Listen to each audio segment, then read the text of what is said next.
છાશ આપવા આવવું પડશે અને તારી જો મને તું છાશ નહીં આપે તો તારી છાશ લૂંટાઈ જશે.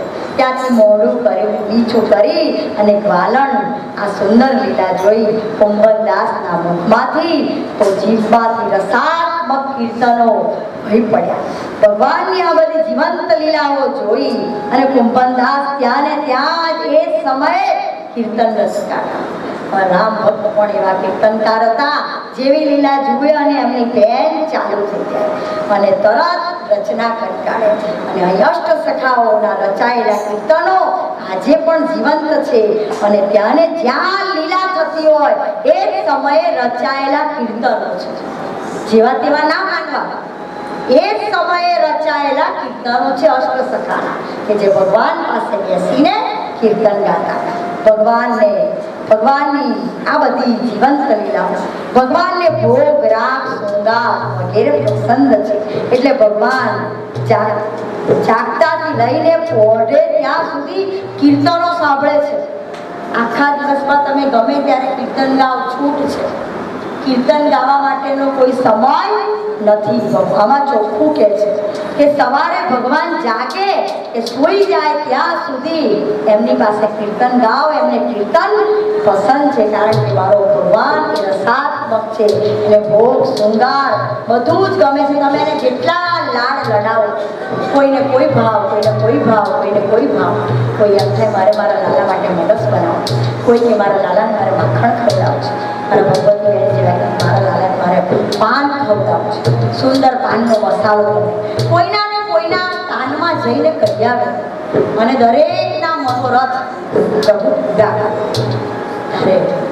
આ વસ્તુ મને ખવડાવી છે ને, લે માતા તારો ભાવ છે ને, જરૂરથી હું આ તારી વસ્તુ આરોગીશ. પણ એવો ભાવ થાય ક્યારે તો કહે છે કે અહીંયા સવારે જાગતાથી લઈને પોળે ત્યાં સુધી કીર્તનો સંભળાવે છે. 15-20 મિનિટ ભોગ આવે, મંગલ ભોગ, શૃંગાર ભોગ, રાજભોગ અને માનસર ભોગ, ઉત્થાપન ભોગ અને સંધ્યા ભોગ. તો શ્રીજી બાવા એ ભોગી છે અને શંકર એ જોગી છે. ભગવાન રસાત્મકના ભોગી છે. જેમને સારામાં સારી સામગ્રી ગમે છે, સારામાં સારા રાગો ગમે, કીર્તનો જેને પ્રિય છે એ શ્રીનાથજી છે. એ રસિક શિરોમણી છે. એટલે શ્રીનાથજીની સેવા કરતા ઠાકોરજીની સેવા કરતા પહેલા આપણે એને અત્તર લગાવવું પડે અને પછી ઠાકોરજીને સુગંધિત કરવાના.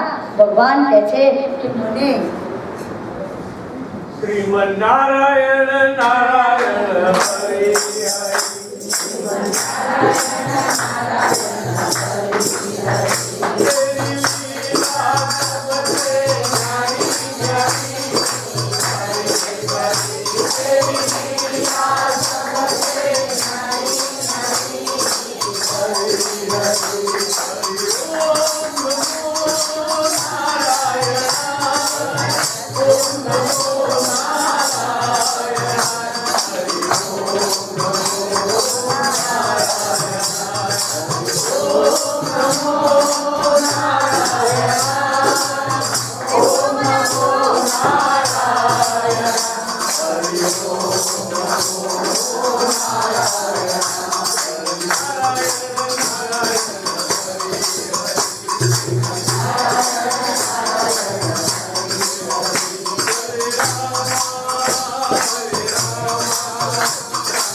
ત્યાં જ પ્રભુ સેવાનો અધિકાર આપ્યો છે. સાંભળો, રસિકતા વગર પ્રભુ તમને મોં ભરેલા હોઈએ, કંટાળો આવતો હોય, ભગવાન કે પણ મને કંટાળો જ આવે છે, મારે તને કંઈ આપવું નથી. જેની અંદર રસિકતા છે એને જ ભગવાન સેવાનો અધિકાર આપે છે. અહીંયા જે કહ્યું છે, કહું છું મારા ખિસ્સાનામાં કંઈ નથી, તો ભગવાન કોને સેવાનો? પ્રેમને વશ થઈ જાય વાલો મારો, પ્રેમને વશ થઈ જાય, પ્રેમને વશ થઈ જાય વાલો મારો, પ્રેમને વશ થઈ જાય, જોડીને સામો જાય વાલો મારો, પ્રેમને વશ થઈ જાય, જોડીને સામો જાય વાલો મારો, પ્રેમને વશ થઈ જાય, ધરતીને તાના અંતરના નાવે, ધરતીને તાના અંતરના નાવે, અમેરો કરવા જાઓ વાલો મારો, પ્રેમને વશ થઈ જાય, અમેરો કરવા જાઓ વાલો મારો, પ્રેમને વશ થઈ જાય. ગુજરાતી તળેટીની અંદર ઘણા બધા ગામો છે. એમાંનું એક ગામ છે, એનું નામ છે સખીતારા. બોલો અહીં રહેવું પડે કે નહીં મહિનો, તો આ બધા ગામ જોવાય. સખીતારા કાલે જોયું અન્યોર, આજે આની અંદર લખ્યું છે કે સખીતારા નામનું ગામ. અને એ સખીતારા ગામની અંદર માંડલી પાંડે નામનો એક બ્રાહ્મણ, એના ઘરમાં નવી પરણેલી વહુ આવેલી. નવી પરણેલી વહુના પગલા પડ્યા અને નવી પરણેલી વહુના પગલા થયા અને નવા નવા લગ્ન થયા. ગામડામાં એવો રિવાજ કે નવા નવા લગ્ન થયેલી વહુને જોવા માટે આવે અને વખાણ કરે ને સાસરિયા, હા તમે તો બહુ સરસ વહુ લાગ્યા છો, વખાણ કરે એટલે સાસુમાં રાજી થાય. તો કહેશે પહેલા એવો રિવાજ, આપણે એવો રિવાજ હતો ને કે ટકો આપવા જાય, કે બતાવ મારી વહુ, મારી વહુ, મારી વહુ. રામ ભગત કે વહુ વહુ, પછી વહુ કે હવ, એવું કે એવું કે બહુને બતાવવા લઈ ગયું અરખમાં. તો અહીંયા કે છે નવી નવી વહુ એના પગલા થયેલા અને ત્યાં એક દિવસ અશુભ સમાચાર આવ્યા કે માંડલે પાંડેને ખબર પડી કે એની ભેંસ ચરવા ગઈ હતી તે ખોવાઈ ગઈ. અને જ્યાં ખબર પડી કે ભેંસ ખોવાઈ ગઈ તો એ જમાનામાં ભેંસ ખોવાવી એ બહુ મોટી વાત હતી, કારણ કે ભેંસો બહુ મોટી આવતી. તો પહેલાના જમાનામાં ભેંસના દૂધનો જ વેપાર, એટલે ભેંસ ખોવાય એ બહુ મોટી વાત હતી. અને જ્યાં ભેંસ ખોવાઈ ગઈ ત્યાં બધા સાસરીવાળાએ નક્કી કરી લીધું, એમાં સાસુનો પહેલો નંબર કે વહુ અપસુકન્યાર છે. અપસુકન્યાર શબ્દ તો સારો, પણ કાલે પેલો બ્રાહ્મણ સમજાવતો હતો કે નાગના ફણામાંથી જે એ ફણા મારે એમાંથી વિષ નીકળે, એમ આપણે એવા વિષ જેવા શબ્દ ઉચ્ચારીએ. જપ સુકન્યા તો બરોબર છે, પણ આપણે તો કહીએ કે છપ્પર પસંદ કે આઈને મારી ભેંસ ખોવાઈ ગઈ. બહુ સરસ એક વાત કરતા કે પટેલ ને પટરાણી ભેંસ લાયેલા, ગામમાં ચરાવવા માટે લઈ જાય, ચરાવવા લઈ ગયા અને ભેંસ લંગડી થઈ. લંગડી કરીને ઘેર લાયા પટરાણી તો પછી એટમ બોમ્બ જેવી. આ હું તમે ચરાવવા લઈ ગયા તો ધ્યાન ના રાખ્યું, આ લંગડી કરી લાયા, હવે આવી ભેંસને શું કરવાની કહો? આમ એમને કેટલું બધું. અને એમાં રાતના એવું થયું કે બધા બાંભટીયાઓ આવ્યા ને તો ગામની બધી ભેંસો લઈ ગયા. તો અડધી રાત્રે પટરાણી ઉઠી અને કે સારું થયું, સારું થયું, સારું થયું. એટલે પેલો કે હું સારું થયું, અત્યાર સુધી બાંધતી હતી, તમે તો આમ છો, તમે તો આમ છો. પહેલો શબ્દ આપણો બુદ્ધિ વિના, તમારામાં બુદ્ધિ જ નથી.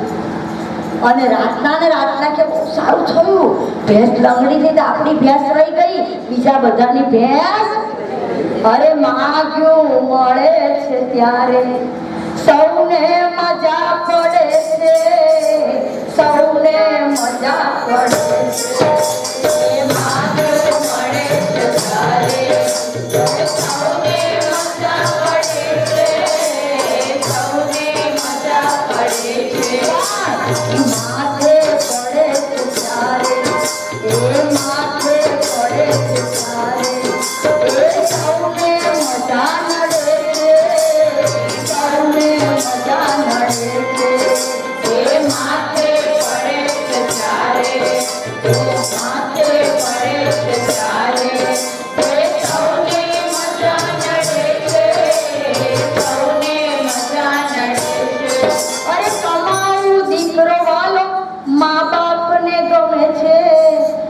ધંધા મળે ન તેને, પણ ધંધા મળે ન તેને તો ઘરના બધા લડે. એ ઘરના બધા લડે. એ ધંધા મળે ન ત્યારે, એ ધંધા મળે ન ત્યારે, એ ઘરના બધા લડે છે. એ ઘરના બધા લડે છે. આ બધું અનુભવ દ્વારા લખેલું છે રામ ભગત, એટલે એમના ભજનો શ્રેષ્ઠ છે. અનુભવ બધું આવું જ હોય છે, આપણને બધાને આવું જ ચાલતું હોય. પિતા અને દીકરો બંને બહાર બેઠેલા ઘરની અને અંદરથી અવાજ આવ્યો. અવાજ કરજો ભાઈ, ધડાક દે અવાજ. અમારે પાછું અવાજ આવ્યો. અરે જા જા બેટા, અંદર કંઈક અવાજ આવ્યો. બેસો પપ્પા, એ તો કશું થયું નથી. જો એવું કંઈ થયું હોય ને, કશું થયું નથી, મારી મમ્મીથી કંઈક પડ્યું હશે એટલે, અને એટલે શાંતિ છે. હમણાં મારી ઘરવાળીથી પડ્યું હોય ને તો કારણીએ મારી મમ્મી આ ભાગી ગયા છે, તારા હાથ તારા બાપના ઘેરથી લઈ જા, ફોડી નાખ્યું. તરત અવાજ આવે સાસુનો અંદરથી, પણ આ તો છે ને મારી મમ્મીથી જ કંઈક તૂટી ગયું છે એટલે અવાજ આવતો. બોલા ઘર ઘરની કહાની, અનુભવ પરથી રામ ભક્ત કે ઘર ઘરની કહાની. તો અહીંયા જ્યાં ભેંસ ખોવાઈ ગઈ, સાસુની છીકણીની ડબ્બી ખોવાઈ ગઈ, એટલે કે છે હવે કાલથી વહુને સૂકા રોટલા ખાવા આપવાના, ગરમ રોટલાને માખણ આપવાનું નહીં. વહુ બિચારી કે અરે રે ભગવાન દેવ દમન, ત્યાં શું કરું, કાલથી મારે સૂકા રોટલા ખાવાના. સાસુને ખબર નથી હોતી કે હું પણ પરણીને આવી ત્યારે એક દિવસ હું પણ વહુ હતી. રામ ભગત ઓ સાસુ રે વહુ બનીને આવી તે શાને ભૂલી જાય, વારે વારે બાપુ મારી શાને, વારે વારે બાપુ મારી શાને મોડું ચડી જાય, આખરથી ટપકાય, મોડું ચડી જાય, આખરથી ટપકાય, વારે વારે બાપુ પાડી શાને છૂટી જાય, વારે વારે બાપુ પાડી શાને છૂટી જાય. ઘેર વધારે મારી પાછળ પડતી, મારી પાછળ પડતી.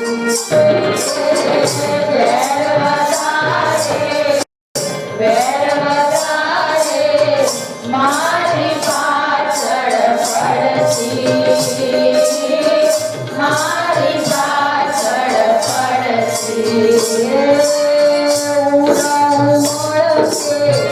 લાવી મુજને હવે રહે છે લડતી, હવે રહે છે લડતી.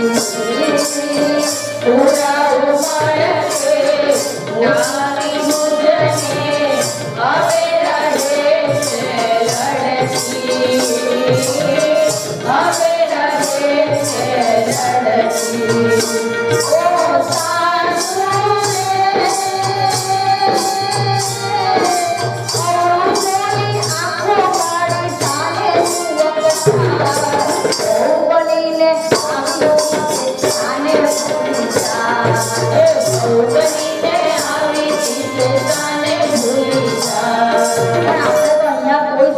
એવી બધા જ અહીંયા તો શ્રીજી બાબાએ બોલાય છે, નહીતર કોઈને બોલે. આખી સાસુ વહુની કહાની લખે છે. વહુને પણ કહ્યું છે રામ ભક્તે અને સાસુને પણ કહ્યું છે, બંને અરસ પરસ છે. તો અહીંયા જ્યાં ભેંસ ખોવાઈ ગઈ, છીકણીની ડબ્બી ખોવાઈ ગઈ, સૂકા રોટલા આપવાનું ચાલુ કર્યું, પણ પેલી એ માનતા માની હે ભગવાન હું તો ત્રસ્ત થઈ ગઈ છું. ભગવાન હાથ જોડીને શ્રીનાથજીને પ્રાર્થના કરે, શ્રીજી બાબા તું મારા પર કૃપા કર, જો તું નહીં આવે તો મને કોણ બચાવશે. ગમે એમ કરી મારા સાસુની ભેંસ ખોવાઈ ગઈ છે એ તું લાવી દે, અને છીકણીની ડબ્બી પણ લાવી દે. પેલી કોઈ સંસ્કારી છોકરી હશે, સારા ઘરની છોકરી સંસ્કારી હોય. એક બહુ નવી નવી ઘરમાં પરણીને આવેલી તુલસી માને દીવો કરે, સાસુને ના ગમે. બસ ધતિક નહીં કરવાના, બંધ કરી દે આ બધું. તારી માના ઘરે અહીં બધું કશું નહીં, એ બધું વેવલા વેડા અહીં કશું કરવાનું. તે બહુએ બિચારી ખાર બાર નહીં કરો, બંધ કરી દઉં બીજે દિવસથી દીવો કરવાનો. પણ એનો ભગવાન પાકો હતો. બીજે દિવસે રાતમાં સાસુને આવીને એવી બીવડાઈ, પેલા એ ભૂતડા દેખાડ્યા કે હવાના પરમાં વહુને કે ના ના તું તાર જાતથી દીવો કરજે. ચમત્કાર વગર નમસ્કાર. તો બીજે દિવસથી દીવો કરવાનો. તો અહીંયા આગળ સંસ્કારી બહુ સારા ઘરની છોકરી હોય તો સાસુને પણ સારું શીખવાડે કે મમ્મી ચલો આપણે બંને સાથે દર્શન કરવા જઈએ. એટલે કે બહુ દર્શન કરવા જઈએ કે બે છાની માની ટાઈલી અત્યારથી દર્શનો ઘરમાં બેસ, કામ કર છાની માની. પણ સારા ઘરની છોકરી હતી. કીધું ગમે એમ થાય દેવ દમન, પણ મારી સાસુને ખોવાયેલી ભેંસ મળી જાય. મારા સાચા સગા એક શ્રીજી તમે મને ચરણોથી દૂર કરશો. મારા સાચા સગા એક શ્રીજી તમે મને ચરણોથી દૂર તમે કરશો નહીં.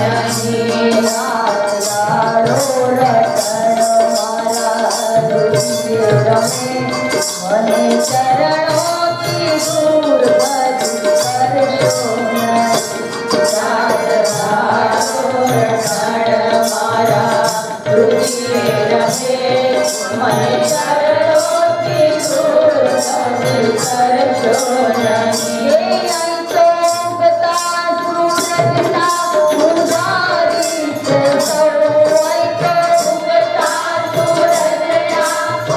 સૌ.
શ્રીનાથ, મેં તો સાંભળ્યું છે કે તમે લોકોના ઘેર ઘેર જાઓ છો, અલગ અલગ પ્રકારની લીલાઓ કરો છો. તમે તો સાક્ષાત બધાને જઈ અને દૂધ અને માખણની યાચના કરો છો. તો હે દેવ દમન શ્રીનાથજી, હું તમારી માનતા લઉં છું કે મારા ઘરની ખોવાયેલી ભેંસ જો પાછી શોધી આપશો તો તમારા માટે ભેંસ શોધવી એ કઈ મોટી વાત નથી. હે પ્રભુ, તમે મારી જો ખોવાયેલી ભેંસ શોધી આપશો તો હું તમને 10 શેર માખણ આવી અને તમને ખવડાવીશ. હું તમારા માખણની માનતા લઉં છું. અને આંખમાં આંસુ છે અને દિલથી દેવ દમન શ્રીનાથજીનું આરાધન કર્યું છે કે ભગવાન તમે એમ થાય હું તમારી બાધા માનું છું, તમને 10 શેર માખણો ખવડાવીશ, પણ તમે મારી સાસુની ખોવાયેલી ભેંસ શોધી આપો અને છીકણીની ડબ્બી પણ શોધી આપો. ભગવાન તમે મારા સાચા સગા છો અને બીજું સગા તો છો પણ એથી વધારે જન્મ જન્મ કા દાસ હું શ્રીનાથજી તમારો, શ્રીનાથજી તમારો. જન્મ જન્મ કા દાસ શ્રીનાથજી તમારો.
ત્યાં ભગવાને ખોવાયેલી ભેંસ પાછી મોકલી આપી અને જ્યાં ભેંસના પગલા માંડલિયા પાંડેના ત્યાં પાછા પડ્યા ત્યાં માંગલિયા પાંડેને થયું કે જંગલમાં ખોવાયેલી ભેંસ ભાગ્યે જ પાછી આવે પણ વહુના પગલા સારા છે. બોલો કેટલા સ્વાર્થી છીએ આપણે. તારે ઘેર બેસીને વલોણા કરવાના. બોલો દેવ દમન એવો ખુશ થઈ ગયો, એવું કામ કરી આપ્યું કે હવે વહુને ઘેર બેઠા વલોણા જ બોલવાના. સાસુને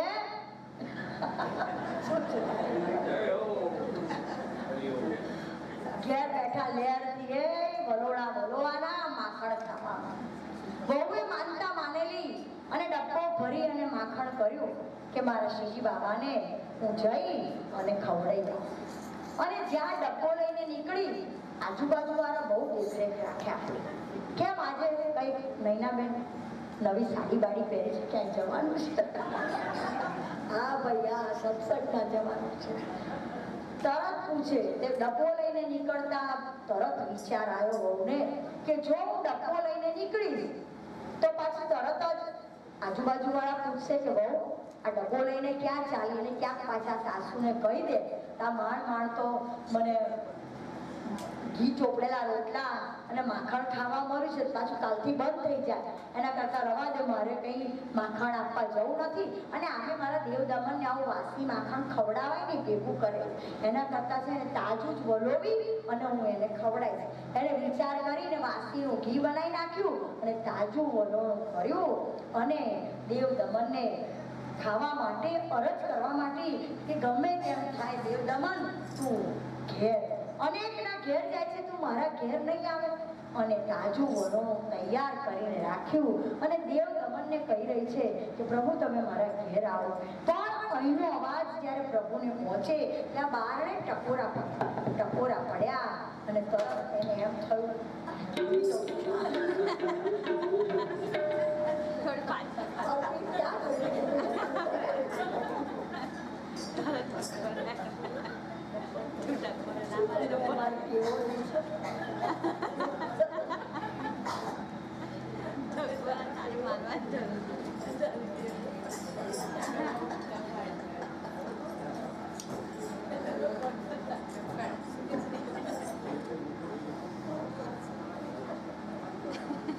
તો વહુને તો એમ થયું કે તાજું વલોણું કરી અને મારા દેવ દમનને આમ કથા કરી એટલે એવું આમ ગંભીરતાથી મોટા મહારાજ હોય એવું પણ નથી આવતું. મને આવું જ ફાવે છે કથા કરવાનું, હસતા જવાનું, રમતા જવાનું ને કથા એટલે હું તમારા જેવી જ લાગુ.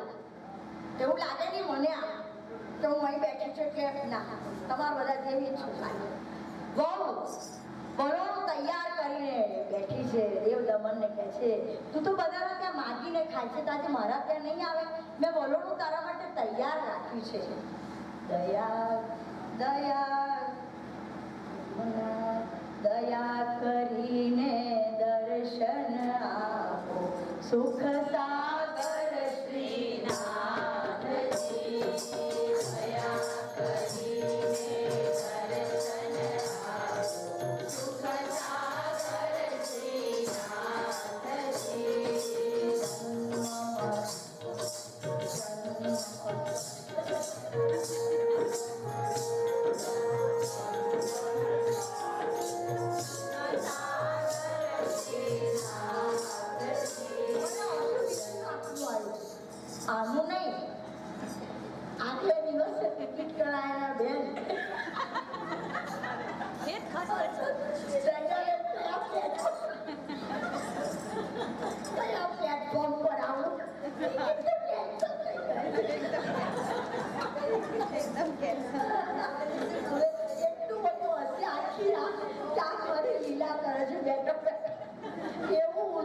બફાઈ કે જેને કોઈ વાત નહીં. શું કહું તમને? અડધી રાત્રે હવે આવું હોશિયાર કરેલા પેલા બે દિવસે કયા હવે ક્યાં તમે આવવાના હતા? પેલા હંસાબેન નું કહેતી હતી કે હંસાબેન દેરાસર 4 જણની ટિકિટ હતી. મારા માસી હતા અત્યારે એક માસી મારા આયા છે અને એક માસી તો હવે હરદ્વારા એટલે બીમાર પડ્યા એટલે ટિકિટ એમની કેન્સલ કરાય એમની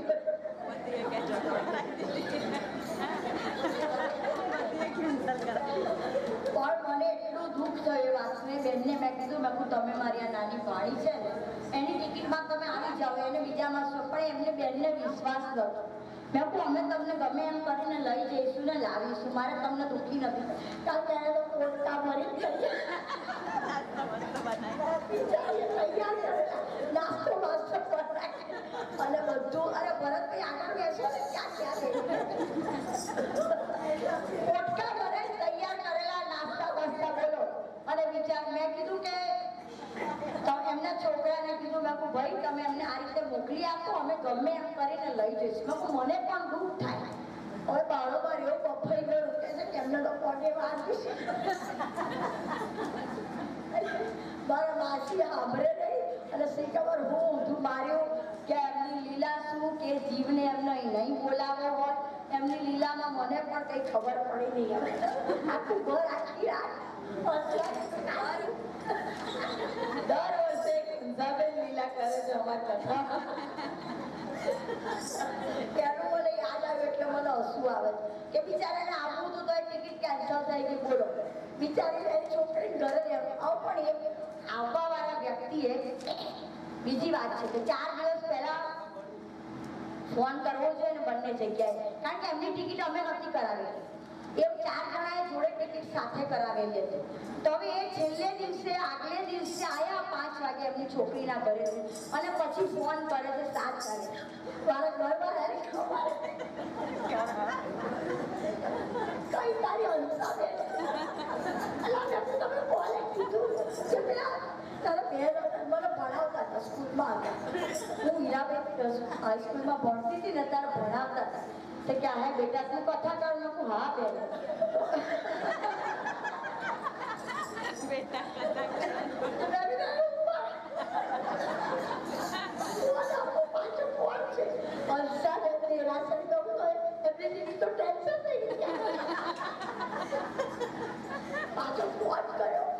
ચાર પાંચ જગ્યાએ મારા માસીને ઠકડાઈ ફોન કર્યો. હું મેં ઊંધું મારો તો તમે મેં કહું પેલી આવું છે તમે કેન્સલ કરી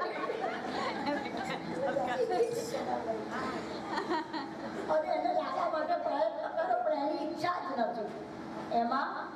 તો પણ આની લીલાની કંઈ ખબર પડતી એટલે મને હસવું આવ્યું કે એકાએક એવું બની જાય ઘણી વખત કે આ હસવું રોકાય નહીં. એકાએક આ બધું શું બની ગયું એ ચાલુ થઈ ગયું. તો અહીંયા માંડલે પાંડે માખણ બનાવીને તૈયાર છે શ્રીનાથજી માટે. અને જ્યાં ભગવાનને પ્રાર્થના કરે છે આવા જ જ્યાં શ્રીનાથજીના હૃદયમાં બહુની પ્રાર્થના પહોંચી છે અને બારણે અવાજ આવ્યો છે. અમદાવાદથી નીકળતા જ બધા એટલી બધી ગરમીની ચિંતા કરતા હતા. પણ મેં કીધું કોઈ ચિંતા ના કરતા મારો રામ જગત એવો છે કે કોઈને તકલીફ પડવા દેવો નથી. એ ખાતરી સાથે જ અહીં આવે છે. બધાને ગરમીની ખૂબ બીક લાગતી હતી કે હા આટલી બધી ગરમી પણ જો એક દાડો ગરમી લાગી પછી તમને એટલી ગરમી લાગી છે. રામ ભગતને કીધું બાપા તું બધાને લઈ જવા માટે તું આ બધું ઊભું કરાવે છે હાચવજે લઈને. જો હવે કે વરસાદ મોકલી દીધો ઠંડક કરી તો અહીંયા આગળ ચલો પાછા આવી જઈએ. કારણ કે એટલું બધું લાંબુ વર્ણન છે અને આ તો ક્યાં આ લોકોએ મને એવા શું કહીશ. અને જ્યાં શ્રીનાથજીના હૃદયમાં વહુની પ્રાર્થના પહોંચી છે ત્યાં બારણે અવાજ સંભળાયો ખટ ખટ ખટ. વહુને થયું કે સાસુજી આવી ગયા. વહુ તો ફફડતી હોય સાસુજી આવી ગયા ને જ્યાં બારણું ખોલ્યું ત્યાં તો 7 વર્ષનો સાંવરો ત્યાં આગળ અને સાંવરાને જોઈ કેસરી વસ્ત્ર ધોતી ધારણ કરી છે, કેસરી પીતાંબર ધારણ કર્યું છે અને ઘૂઘરાળા બાળ સુંદર નયનો જોતા દરવાજે ઊભા છે અને બહુ જોઈ જ રહી છે. અરે દેવદમન તમે ધન્ય થઈ ગઈ પ્રભુ, તમારા દર્શન કરીને ભગવાન કરે ગ્વાલિની મને તું અંદર નહીં બોલાવે, પેલી કણ ગાડી બની ગઈ, જોયા જ કરે. અરે તું મને અંદર તો બોલાવ. અને વહુને કહે છે તને પામવા તારા દર્શન કરવા માટે મેં પ્રાર્થના કરી. વહુ કે હાથ પકડીને દેવદમન શ્રીનાથજીની અંદર લાવે છે, બાજક પર બેસાડે છે. પ્રભુ તમે સામે બેસો. વાયની રસોડામાં જઈ માખણનો ડબ્બો લઈ આવી છે અને મારા જેવી દિનહીન નિસાધન વિચાર આવ્યો કે મારા કેવા ભાગ્ય જીવ ઉપર દયા કરવા તે કેટલી મોટી કૃપા કરી. મારી પહેલા તો ખોવાયેલી ભેંસ તે શોધી આપી, મારી સાસુની શીકણીની ડબ્બી પણ શોધી આપી અને મારું ઘર પાવન કરવા માટે આજે તું જાતે આવ્યો. વાહ, આનંદનો અનુભવ મારે ઘેર આવ્યા છે, મારું ઘર પાવન થઈ ગયું છે, હૃદયમાં આનંદ થઈ રહ્યો છે. બીજી બાજુ દુઃખ થઈ રહ્યું છે. દુઃખ કયું? ભગવાન આવ્યા તો છે પણ એમને કહેવું પડશે કે તમે જાઓ. તમે આવ્યા તો છો પણ મારી સાસુને આવવાનો ટાઈમ થાય ને એ પહેલા મારે કહેવું પડશે તમને કે ભગવાન જાઓ, જાતે કહેવું પડશે. એનું દુઃખ વાલીના હૃદયમાં સતાવી રહ્યું છે. પાછા જવા માટેની વાત ગમતી નથી. કોઈ વ્યક્તિ આવે ને તો આનંદ થાય પણ જાય તો, અને કોઈ વ્યક્તિને તો કોઈ આવે એ ગમે જ નહીં. બધા જુદા જુદા પ્રકારના માણસો ભગવાને બનાવ્યા છે અને કોઈને એવું કે કોઈ આવે તો બહુ ગમે અને જાય તો ના ગમે. અને 2 દિવસમાં એકાદ વ્યક્તિ આવીને 2 દિવસમાં પાછી વહુ પણ દેવદમનને કહે છે કે મને આ વાતનું દુઃખ થાય છે, તમે આવ્યા તો છો પણ મારે તમને પાછા જવાનું કહેવું પડશે. એક બાજુ સુખ છે અને એક બાજુ દુઃખ છે. ત્યારે કહે છે કે ભગવાન કહે છે કે આ સમય પણ તારો જતો રહેશે. આ વાક્ય છે ત્યારે ગ્વાલિનીના ત્યાં દેવદમન આવ્યા છે તેનું એને સુખ છે અને ડબ્બામાંથી માખણ સ્વહસ્તે ભગવાનને આરોગાવાની સેવા એને પ્રાપ્ત થઈ છે. એક હાથે ગ્વાલિની એમના મોઢામાં ખવડાવી રહી છે, એક હાથે ભગવાન ગ્વાલિનીને ખવડાવી રહ્યા છે. અરસ બંને જણા ભાન ભૂલી ગયા છે. આખો ડબ્બો ખાલી થયો ત્યાં સુધી ખબર પડતી નથી. ગ્વાલિની કહે છે કે ભગવાન તમે આવ્યા તો છો પણ જશો એ મને નહીં ગમે. શ્યામ તારા વિના ગમતું નથી, મારી પાસે આવી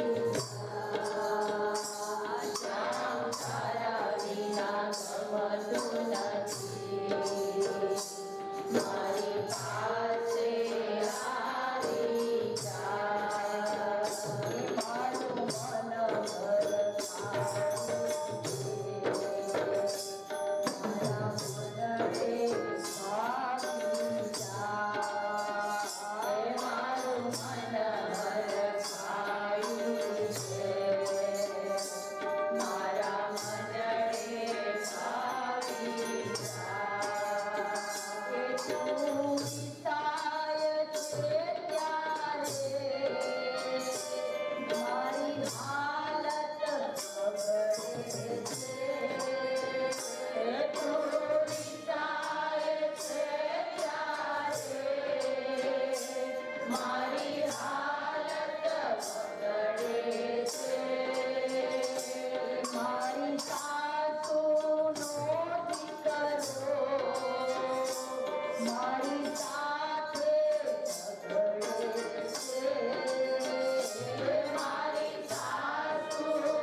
બંધ કરીને મૂકી દીધો. શ્રીજી બાબા ત્યાં ને ત્યાં ઊભા છે અને બંનેની આંખોમાં આંખો મળી છે.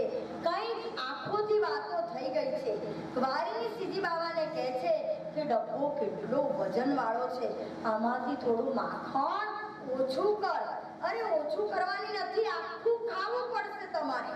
શ્રીજી બાબા કે અરે હું એવું નથી કહેતો કે મારા હાથ કેટલા કોમળ છે અને તારો ડબ્બો કેટલો વજનવાળો છે, તો માખણ હું કેવી રીતે લઈ જાઉં? એક કામ કર, આમાંથી થોડું માખણ મને ખવડાય જેથી ડબ્બાનું વજન ઓછું થાય અને મને લઈ જતા ફાવે. બહુ તો ખુશ થઈ ગઈ. આંખમાંથી પ્રેમાશ્રુ વહી રહ્યા છે.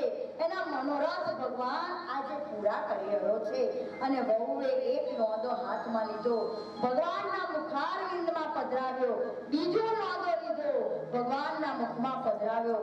એમ કરતા અનેક લોદા માખણ ખવાયા. પ્રેમમાં ઘણી વખત ખબર પડતી નથી કે ક્યાં સમય વીતી જાય છે.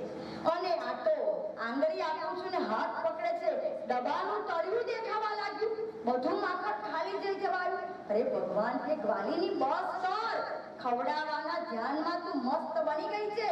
પણ અચાનક આંખો ખુલી, ધ્યાન ભંગ થઈ ગયું. ગ્વાલીની ધ્યાન મગ્ન બની પ્રભુને માખણ ખવડાઈ રહી છે, ભાન ભૂલી ગઈ છે.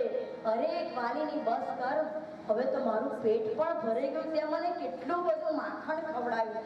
આંખ ખોલી ગ્વાલીની અને સમય પર નજર ગઈ. બાપ રે, મારે સાસુને આવવાની તૈયારી થઈ ગઈ.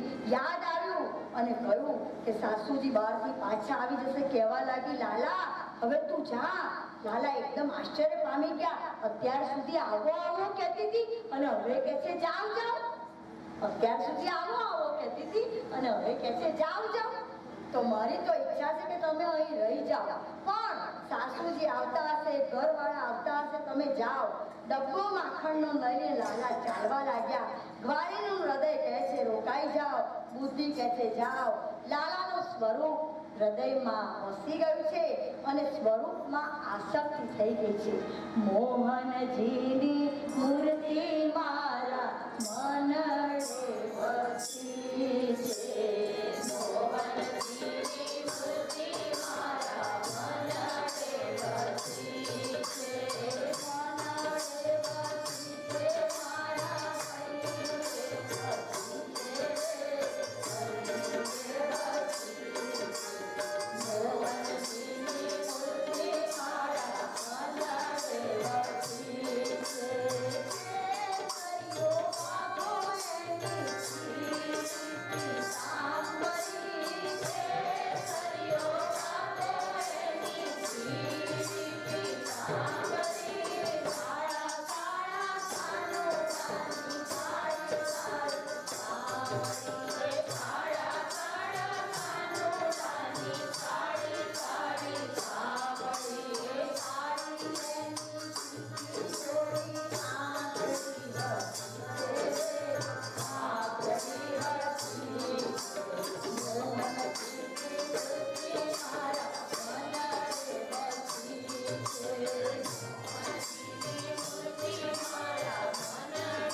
આસક્તિ થાય ત્યારે ભક્તિ શ્રેષ્ઠ ઉત્તમ પદ સુધી પહોંચે છે. ભગવાન જઈ રહ્યા છે, જતા જતા તીરછી નજરે જુએ છે અને ગ્વાલીને થયું, હવે ભગવાનને થયું હશે. ભગવાન ગ્વાલીની પાસે આવ્યા, બંને હાથમાં માખણ લીધું અને ગ્વાલીના બંને ગાલ પર માખણ ચોપડી દીધું અને પ્રભુના ચિંતનમાં ગ્વાલીની ખોવાઈ ગઈ. કેવી લીલા પ્રભુ કરે છે, કેટલી વાલી ગોપીઓ, કેટલા જન્મોનું પુણ્ય ભેગું કર્યું હશે કે ભગવાન એમની સાથે લીલા કરવા માટે પર્વત ઉપરથી આજે અહીંયા ભૂતલ પર આવી ઘેર જઈ અને ગ્વાલીની સાથે પ્રેમ કરે છે. આ વ્રજની પ્રેમ સભર લીલા ભગવાન પ્રેમથી કરે છે અને બ્રજવાસી તોમાં પ્રેમ છે એટલે ભગવાન સામેથી એમના ઘેર, તમારા ઘેર કોઈ ક્યારે આવે, તમારો પ્રેમ જુએ તો આવવા, બાકી પ્રેમ ના હોય તો કોઈને આવવાનું મન થાય ના, મન થાય. પ્રેમ જોઈએ તો એમને થોડા દિવસ થાય કે ચલો બહુ દિવસ થયા, અને હવે કદાચ ના જઈએ ને તો ફોનની સગવડ છે, તો ફોન પણ કરીએ, કેમ બહુ દિવસ થયા દેખાયા નથી, ફોનની પણ સગવડ છે. પણ પ્રેમ હોય ત્યાં સામે ચાલીને જવાનું મન થાય. અને અહીંયા કહે છે કે જ્યાં પ્રેમ હોય ત્યાં જ કોમળતા હોય, પ્રેમ નથી ત્યાં કોમળતા પણ એને કઈ નથી હોતું, કોઈ આવે તોય શું, ના આવે તોય શું ફેર પડે છે. પણ પ્રેમ નથી એટલે એનામાં કોમળતા નથી, પણ પ્રેમ છે ત્યાં કોમળતા છે. ત્યાં દરેકને એવું થાય કેમ મારા ઘેર કોઈ ના આવે, હું એવી કેવી છું, કેમ એમને મારા ઘેર નહીં ગમતું હોય, કેમ મારા ઘેર નહીં આવતા હોય. પણ પ્રેમ છે ત્યાં કોમળતા છે, ત્યાં સહજતા છે. બ્રજવાસીઓ આનંદિત થઈ રહ્યા છે ભગવાનની દિવ્ય લીલાઓથી. પ્રેમ સભર પરિપક્વ પૂર્ણ બનાવે છે. જ્યારે તમારા હૃદયમાં પ્રેમ જાગૃત થશે ત્યારે તમને પૂર્ણાનંદનો અનુભવ થશે. કેમ આજે મનુષ્યનું મન અશાંત છે? કારણ કે મનુષ્યના મનમાં પ્રેમ નથી. જુઓ, શાસ્ત્ર લખવા વાળાને બધાને ખબર હતી કે કળિયુગના લોકોના મન એવા હશે કે એના મનમાં પ્રેમ જ નહીં હોય. પ્રેમ નથી એટલે આપણે અશાંત રહીએ છીએ. કરોડો રૂપિયા હોવા છતાં આપણને શાંતિ નથી. હું શું કરું તો આમ થાય ને, શું કરું તો આમ થાય, ક્યાં શાંતિ મળે એની શોધમાં આપણે રખડ્યા કરીએ છીએ. પણ ક્યાંય શાંતિ, અહીંયા શાંતિ નથી હોતી. ને તો સારું છે કે આ ભક્તિ અને આ સત્સંગનો સ્પર્શ જેને થાય એને શાંતિ મળે છે. બાકી તો એવા કોરા ધાકોડ હોય છે, કઈ અસર હોતી નથી. રામ ભગત કે ચંપલ પહેરો એટલે બધું છોડે, ચંપલની અંદર પાછું ચંપલ પહેરીને જ વિચાર કરે કે હવે શું કરીશ. ના બાપ પાડોશી કે મારું શાક લે, કઈ લેવું નથી જો એનું શાક લઈ જો, પછી ક્યાં પૈસા ના લેવાય તો મારા 20 રૂપિયા જતા, ત્યાંથી જ ચાલુ થઈ જાય. ચંપલ પહેરીએ ત્યાંથી જ ચાલુ થઈ જાય. પણ પાડોશી હોશિયાર હોય ને તો કે ના ના લો, લઈ લો 25 રૂપિયા તમે લઈ લો, પણ મારું શાક લેતા આવજો. તો એક ફરી વાર લાવવાનું મન થાય. પૈસા શું તમે મંગાવ્યું તો લાવી, એમાં શું. અમારા તો પાડોશમાં એટલું સરસ છે કે અમારા ઘરમાંથી વસ્તુ લઈ જાય. એકબીજા અમે મારા પાછળ રહે છે લતાબેન આવ્યા છે અમારી સાથે, કોઈ પણ વસ્તુ અમારે જોઈતી હોય, હું પટેલ છું અને સિંધી છે, પણ કોઈ કહે નહીં જમવાનું હું ના હોઉં 4 દાડા તો પૂછે હર્ષદભાઈ ચા પીધી તમે સવારના પર. એવો સંબંધ છે અમારો. બાજુમાં વાણી આવે છે ને પાછળ સિંધી રહે છે, પણ એવો સંબંધ. તો પાડોશી પહેલા કામમાં આવે ને, પણ આપણે તો કે ના હોય તો રાજ્ય કરીને બહારનું વાત કોણ પૂછે, નવરા છે તો જાય, નૈના બેનને તો કરીએ સત્સંગ હોય કે હેડ્યા જાય ક્યાં હર્ષદભાઈ પૂછે. પણ એવી ભાવના, તમારો પ્રેમ પૂછો એટલે તો કે ના ના અમે પી લીધું. પણ એકબીજા અરે મારે આ જોઈ લો, લઈ જાઓ, મારનું ખુલ્લું જ. પણ આજે કરીને કે એમને રોજ માગવાની ટેવ પડી ગઈ છે, કાયમ માટે માગવા હેડ્યા. આવું કહીએ એટલે પેલા પરિવાર એમને ખબર ના પડે. તમારી મુખાકૃતિ એ તમારું દર્પણ છે, દર્પણ. એની ઉપરથી સાંભળના માણસને ખબર પડી જાય કે તમારી અંદર શું ચાલી રહ્યું છે. તો આ વ્રજની પ્રેમ સભર લીલાઓ એટલે ભગવાન બધાના ત્યાં માગીને ખાતા અને બીજાના માટે જીવવું એટલે વ્રજના અંદર ભગવાને બધું પ્રેમથી કર્યું. મહાભારતમાં ભગવાને બધું બુદ્ધિપૂર્વક કર્યું. પ્રેમ મનુષ્યને કોમળ બનાવે એટલે વ્રજમાં ભગવાને પ્રેમ લીલા કરી અને મહાભારતમાં ભગવાને કઠોર લીલા કરી. એક જ ભગવાન 2 લીલાઓ કરી શકે છે. જોયું, વ્રજમાં પ્રેમ લીલા, જ્યારે મહાભારતમાં કઠોર લીલા. કેમ કે એમને કઠોર થવું પડે એવું હતું, ચાલે એવું નતું ભગવાનને. વ્રજમાં ભગવાને ગાયો રાખી. ભગવાન કહે છે કે જ્યાં પ્રેમ હોય ત્યાં ગાય જેવા બની જાઓ. ગાય જેવા હોય ને એની સામે ઘોડા જેવું ના બનાવે, પછી તો ગાય જ બને. પણ જ્યાં આગળ ઘોડા હોય ત્યાં ઘોડા જેવા બની જાઓ. મહાભારતમાં ભગવાને ઘોડા રાખ્યા છે.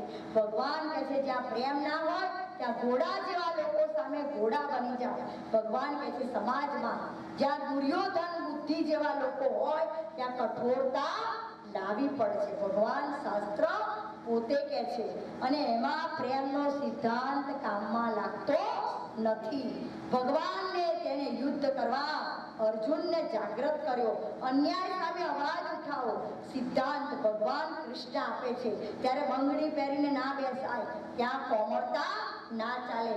અહંકાર અને સ્વાર્થ વધે ત્યાં પ્રેમ લુપ્ત બની જાય છે. તો અહીંયા આગળ બધા જ વ્રજવાસીઓના હૃદયમાં કેવળ પ્રેમ પ્રેમ ભરાયેલો છે. તેથી તેમને પૂર્ણાનંદનો અનુભવ થઈ રહ્યો છે. ભગવાન બહુના ઘેર હવે રોજ જવા લાગ્યા. બોલો, સાસુ ના હોય ત્યારે રોજ માખણ ખાવા માટે મારો લાલનજી બહુના ઘેર પહોંચી જાય. અને બીજા ભક્તોને અસલામતીનો અનુભવ થવા લાગ્યો કે ભગવાન તો હવે અમને ભૂલી ગયા. બહુ દિવસ થાય પ્રેમ કર્યો હોય પછી ના જેટલા બહુ દાડા થાય તમે તો દેખાય જ નથી, બા શું કરો છો? એટલે એકવાર ચટકો લગાડ્યો હોય પછી સંબંધ બધાની જોડે પ્રેમમય રાખવો એ આપણને શાસ્ત્ર શીખવાડે છે. અને બીજા બધાને એમ થવા માંડ્યું તો હવે અમારા ઘેર આવવાનું ભૂલી ગયો. રોજ માખણ ખાવા બહુના ત્યાં જવા લાગ્યા એટલે અમારા ઘેર ભૂલી ગયો. ત્યારે કહે છે કે ભગવાન બીજા ભક્તોને અસલામતનો અનુભવ થવા લાગ્યો. ભગવાન હવે અમને ભૂલી ગયા. આ નરો રોજ કટોરામાં દૂધ આરોગાવા ભગવાનને જતી એને ચિંતા થઈ કે આટલો બધો વખત થયો પણ ભગવાન મારા ઘેર આવ્યા નથી, પધાર્યા નથી. રોજ દરવાજો ખુલ્લો રાખીને બેસે. જુઓ વ્રજવાસીઓનો પ્રેમ જુઓ. મારું લાલન હમણાં આવશે, દૂધ પીવા માટે હમણાં આવશે. દરવાજો બંધ ના કરી દે પણ હવે તો દરવાજા ખુલ્લા રખાય નથી. દરવાજો ખુલ્લો રાખી મૂકી ગયા હોય તો બીજો લાલન કહી જાય તો થઈ રહ્યું. તો નરો રોજ દરવાજો ખુલ્લો રાખે, વિચાર કરે કે લાલન હમણાં આવશે. અને એને ચિંતા થઈ આટલો બધો વખત થયો પણ ભગવાન અમારા ઘેર તો આવ્યા જ નથી. પણ કુંભનદાસના કીર્તનમાં રોજ સાંભળવા મળતું કે આજે ભગવાન આના ઘેર ગયા. આ ગ્વાલિની પર કૃપા કરી. નરોને થયું કે ભગવાન મારો છે તો બીજાનો ના થઈ જાય. આવી ચિંતા આપણને થવી જોઈએ. ભગવાન મારા એકલાના, આખા વિશ્વનો ભગવાન છે. તમે એવું વિચારશો ને તોય ભગવાન તો બધાનો થવાનો જ છે, એકનો રહેવાનો નથી. પણ તોય તમને એમ થાય કે હું શું કરું તો ભગવાન મારી એકલીનો રહે, બીજાનો થાય નહીં. નરોને થયું આ ભગવાન મારો છે, બીજાનો થઈ ના જાય.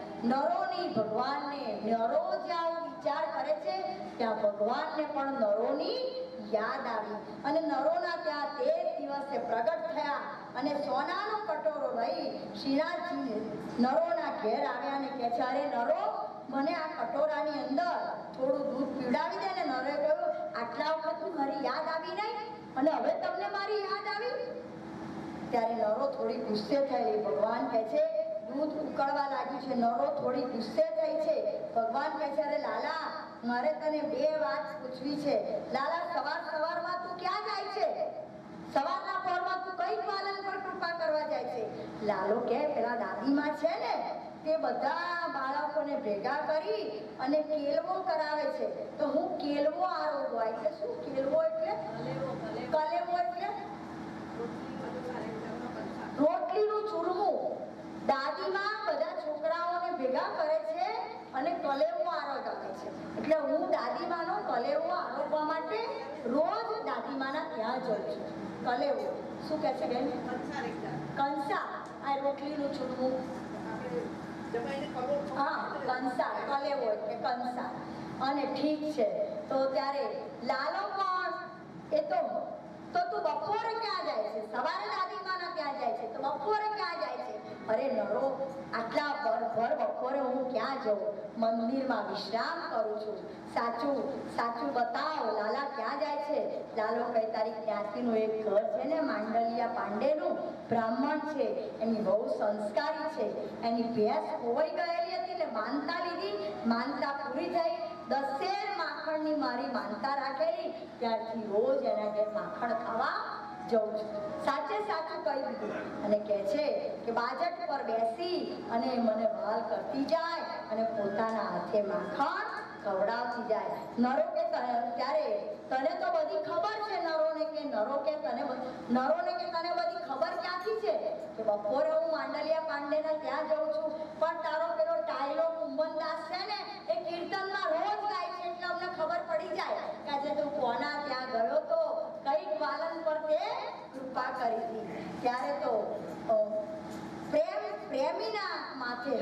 ફેરવવા માટે શ્રીનાથજીનો સ્પર્શ થતો નરો રસાન્વિત બની જતી, ખોવાવા લાગી. શ્રીનાથજી બાબા અચાનક દૂધ ઉકળવાની સુગંધ આવી. નરોની આંખ ખુલી. નરો કહે, ઠીક લાલા, તમે પણ અમને પ્યારા છો, આ રીતે આવતા રહેજો. અને દૂધ પીતા ગયા. જ્યાં દૂધ પીવાઈ ગયું ત્યાં નરો કહે છે કે જાઓ હવે લાલા. આશ્ચર્યચકિત થયા છે. નરો કહે, પેલી વહુ કે જા, તું પણ કે જાઓ. તો કે ના, ઘેર જવું તો તમે ઘેર ના જાઓ તો જવાનું તો અમારે કહેવું જ પડે ને લાલા, કારણ કે તારા ઘેર તું ન જાય તો અમારે તો તને કહેવું જ પડે કે લાલા, તારા ગાલ તો માખણ જેવા લીસા છે અને ત્યાં તું જજે લાલા, કે ચોક્કસ હું જઈશ. આ રીતે બ્રજમાં ભગવાન સુંદર લીલાઓ કરી રહ્યા છે. હવે ભગવાનને પોતાનું મંદિર બનાવવાની ઈચ્છા થાય છે કે મારું મંદિર મારે બનાવવું છે. અને ઉત્તર ભારતમાં ભગવાને એક બહુ મોટા શેઠ, તેમના સુપુત્રનું નામ છે પૂરણમલ ક્ષત્રિય.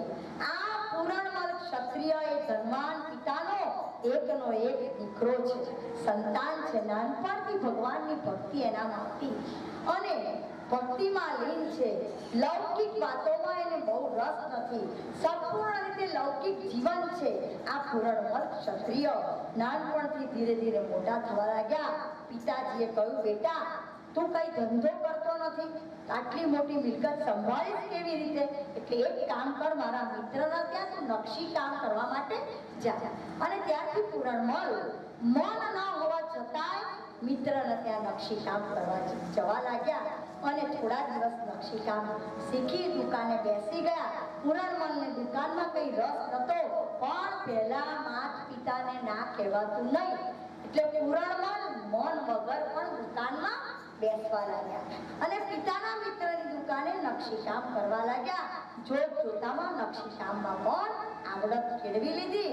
મિત્રએ વારંવાર પિતાને ધન્યવાદ આપ્યા કે પુત્ર પૂરણમલ હોશિયાર છે, પણ ઘણા વર્ષોથી પિતાની ઈચ્છા હતી એટલે મન મારીને પણ નકશીકામ શીખી લીધું. અને અહીંયા પૂરણમલે દોડીને પિતાજીનો દેહાંત થયો થોડા વખતમાં. પછી પૂરણમલ દોડીને પાછા પોતાના ગામમાં આવી ગયા. પિતાના અગ્નિ સંસ્કાર કર્યા, બધી વિધિ પતાવી. થોડા સમય પછી લગ્ન કર્યા અને લગ્ન કર્યા પછી દુકાને પાછા બેસવાની ઈચ્છા ન હતી એટલે પિતાએ એટલી બધી મિલકત મૂકીને ગયેલા, સોના મોરો મૂકીને ગયેલા કે બધી મિલકત પૂરણમલે ભગવાનની ભક્તિ, સત્કર્મ, પૂજાપાઠ, યજ્ઞાદિ આ બધામાં વાપરવાની વિચાર કર્યો. એની પત્નીને આ બધી વાતમાં રસ નહોતો. એની પત્ની થોડા જુદા વિચારો નથી. પૂરણમલ ભક્તિવાન હતો એટલે એને એની પત્નીને એનું ગુજરાત થાય એ રીતે બધું કરી આપી. પત્નીને છૂટી કરી નાખી, પણ પૂરણમલ તો ભક્તિની અંદર રચ્યા પચ્યા રહેવા લાગ્યા અને એમને કહ્યું, ભલું થયું ભાગી જંજાળ, સુખે ભજસુ શ્રી ગોપાલ. અને ભજન ભગવાનની અંદર પોતાનો સમય વિતાવા લાગ્યા. ભગવાનનું ભજન જે ભાવથી કરે ને જે જોઈએ ભગવાન આપે છે. હરિના ભજન વિના હરિ કેમ